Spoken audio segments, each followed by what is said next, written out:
Era de cowboy. A gente quase veio com a roupa junto, né? Pra cá? Não, mas vem mais pra frente um pouco. Sim? Isso, ó, porque aí a gente fica igual. Posso ir, né? Então, Sim, pode ir, manda ver. E aí, pessoal que acompanha o canal da Cefarim, eu sou o Fernando Vítulo, esse é o Júlio Pardo. A gente vai ter alguns programas que a gente vai fazer juntos aqui no canal da Cefarim, espero que vocês gostem. E são uns bate-papos e algumas coisas assim Sim, legais. Figurinhas. E hoje a gente vai falar sobre Billy Graham, porque essa semana, infelizmente, ele veio a falecer com 99 anos de idade. Ele iria fazer 100 anos em novembro. Então ele nasceu em 1918, faleceu em 2018, mas em novembro que ele ia fazer 100 anos. Infelizmente ele faleceu, mas foi uma figura aí muito importante, o pastor Batista, né? Se declarava um evangelista, né? E participou de vários... Cruzadas, né, que ele chamava. As cruzadas e vários eventos marcantes. Ele esteve com várias figuras, assim, importantes, tanto presidentes, Martin Luther King, músicos. E às vezes algumas figuras, talvez um pouco polêmicas, e às vezes algumas pessoas tentavam usar até mesmo pra queimar o cara, né? Tipo assim, putz, tá vendo? Tá com esse cara é meio corrupto, esse cara quer dar um exemplo de presidente que o Billy Graham, por exemplo, foi amigo, e coloca bem o Richard Nixon, que teve o caso do Watergate. Exatamente. Que é óbvio em que 1970. Claro. É porque é óbvio, né? Porque a gente pensa, né, que a mídia é um tipo de universo que muitas vezes rejeita Cristo, né? Então eles precisam, de certa forma, queimar esses grandes nomes, né? Um exemplo claro foi que a página do Antagonista, que é comandada por alguns jornalistas, e o mais conhecido dele é o Diogo Mainardi, que não foi ele que escreveu esse artigo, mas estava na página onde ele administra, que diz o seguinte: morreu o guru de Edir Macedo. Ou coisa do tipo. Ou morreu inspirador de Edir Macedo. Eita. Como que ele conseguiu linkar Billy Graham com Edir Macedo, eu não faço a mínima ideia. Até porque se o Billy Graham soubesse que ele está sendo comparado a um teólogo com posições heréticas, se a gente pode usar esse termo, seria muito complicado para o Billy Graham. Né? E um fato curioso, até lembrando sobre o Billy Graham, é que ele morreu com 99 anos, ele morreu com uma idade bem avançada. Da turma dele, ou seja, que foram os evangelicais, que mudaram completamente a situação do cristianismo no mundo até. Entre os mais famosos, vários tiveram uma idade muito avançada, morreram com uma idade muito avançada. Um outro exemplo, por exemplo, o John Stott, que morreu em 2013 com 90 e muitos anos. Você tem o J.I. Packer, que ainda está vivo, também já com quase 100 anos de idade. Então, é interessante. É claro que tem outros que morreram já faz muito tempo, como Carl Henry, Francis Schaeffer e tudo mais. Mas o Billy Graham, ele não só contribuiu muito para a evangelização no mundo, mas ele também contribuiu, de certa forma, para a promoção da teologia ortodoxa, ou seja, para a teologia saudável.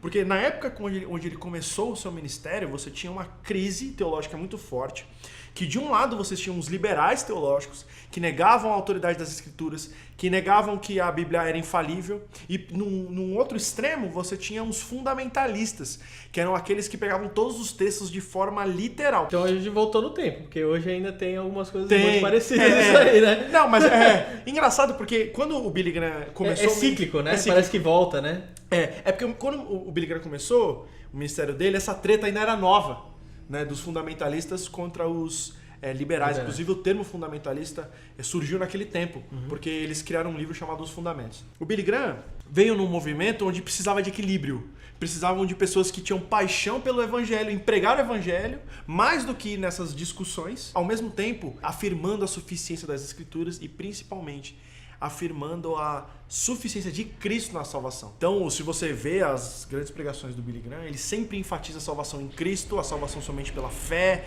e é aquele convite das pessoas aceitarem Jesus como seu Senhor, Salvador pessoal. Mas tem uma coisa interessante que o Billy Graham fazia e que causou alguma controvérsia no tempo dele, principalmente com um cara chamado Martin Lloyd Jones, que é um excelente teólogo. Eu adoro Martin Lloyd Jones. Você sabe que o Martin Lloyd Jones ele ficou por muitos anos só pregando Romanos. Eu não sei se foram 7 anos só pregando Romanos nas quartas-feiras da igreja. E tem conteúdo, hein? Tem conteúdo. Você vê o comentário de Romanos dele, é assim, ó, o negócio é bruto. É absurdo. O Martin Lloyd Jones, ele tinha uma crítica ao Billy Graham, que eu acho que ela é real, ela é verdadeira, inclusive eu concordo com o Martin Lloyd Jones em relação à crítica que ele tinha ao Billy Graham, mas as pessoas acabam inflando essa crítica, como se o Martin Lloyd Jones odiasse o Billy Graham. Isso não tem nada a ver. Qual que é a crítica do Martin Lloyd Jones ao Billy Graham? O Billy Graham, nas suas cruzadas e nas suas pregações, ele fazia o chamado apelo. Quem aqui não conhece a Cristo e quer aceitar Cristo nesta noite, levante a mão ou vem aqui que eu vou orar por você. Essas coisas que E muito disso a gente pegou e trouxe pra essa cá, onda de apelo tem muito do Billy Graham ainda. Antes disso não existia esse tipo de coisa na igreja. Ou pelo menos se tinha, era recente. Então, o que o Martin Lloyd Jones acusava? Ele falava o seguinte, que muita gente se convertia falsamente e achava que estava salvo porque repetiu aquela oração. Não mais a salvação é na confiança no sacrifício de Cristo, mas porque disse aquelas palavras, eu aceito. A pessoa acha que a salvação está no falar daquelas palavras. O Billy Graham nunca pregou que a salvação vinha através daquela oração que você aceitava Cristo. Não, aí mas acontece que já começa a colocar mas a crítica do tá? Martin Lloyd Jones, ele entendia isso. A crítica dele é que isso poderia produzir essa ideia na cabeça das pessoas. E eu acho que isso acontece mesmo. Acontece mesmo. Mas se você pegar, por exemplo, tem gente que vai na os próprios católicos, tem muitas coisas que a igreja não fala. E se você pegar as pessoas que frequentam a igreja católica, eles acreditam de um jeito que a igreja nunca falou sobre aquilo. Eu acho que é uma coisa do próprio ser humano de fazer algumas coisas que, mas ninguém nunca falou isso, como assim? E às vezes você coloca um valor numa coisa que não existe. O mais importante em relação à doutrina é o que a tua igreja oficialmente diz. Tem confissão de fé? Então vai lá, não é o que as pessoas estão dizendo, é o que as confissões e o que a tradição da tua igreja diz. Uma vez uma mulher chegou pra mim e falou assim, você que é batista, eu sou batista, assim como o Billy Graham, você também, né? Os batistas são batistas porque eles acreditam que a salvação é pelo batismo. Eu falei assim, gente, onde que ela leu isso? Aí eu fiquei assim, mas isso não tem nada a ver. Ela falou, não, tem tudo a ver. Eu namorei um pastor batista, namorei um pastor batista burro. Eu tinha um amigo... Porque não tem nada a ver. Eu tinha um amigo no colegial que ele não frequentava... Acho que pode falar o nome da igreja que ele frequentava? Não sei. Igreja. E ele acreditava exatamente nisso. Tanto que na época eu tinha 15 anos e tal, e eu não era batizado ainda. Mas ele sabia que eu frequentava a igreja e tal, e ele falou, não, cara, você tem que se batizar. Porque se você morrer agora, você já era. Não, como assim, cara? Não, o que tá escrito lá, crer no Senhor Jesus e ser batizado. Marcos 16, se eu não me engano. Mas ele não é batista. Exatamente. Nossa, não tem nada a ver com o Billy Graham. Não tem nada a ver. Tudo bem. Billy Graham. Por causa da morte do Billy Graham, a gente voltou a falar do nome dele, né? Inclusive, tem uma pregação do Billy Graham, procure na internet, por favor. Sabe o TED Talks? Tem o TED Talks. Tem um TED Talks do Billy Graham. Antigo, um dos primeiros TED Talks. Tá em 4x3 ainda, né? Você lembra? Qual foi a última vez que você viu 640, um vídeo em 4x3? Você vai assistir. Procura no próprio site da TED Talks, você vai achar. É uma pregação fantástica. Aliás, foi a última pregação do Billy Graham que eu assisti e, assim, é sensacional. O Billy Graham foi um nome muito importante em vários tipos de movimento. Por exemplo, o movimento de Lausanne, que reuniu as denominações evangélicas novamente porque a briga estava tão forte na época que as denominações estavam se separando, não estavam mais conversando. Então o Pacto de Lausanne, por exemplo, que unificou, e aí teve vários nomes envolvidos, né? O Francis Schaeffer, o John Stott, o J.I. Packer, todos aqueles caras que eu comentei anteriormente, o Carl Henry. E o Billy Graham foi o cara que era a cara deles. Era, digamos assim, o porta-voz. Apesar de não ser uma mente intelectual, assim como eram esses outros caras que eu acabei de falar, ele era o cara que levava adiante essas ideias. Então ele foi um cara muito importante para o meio evangélico. Não, eu acho que assim, pelo que ele acrescentou, então o próprio Martin Luther King falou que o Billy Graham teve uma contribuição muito grande no movimento e na luta que Martin Luther King estava construindo ali, né? Então, quem acompanhou bastante a história dos Estados Unidos sabe bem, né?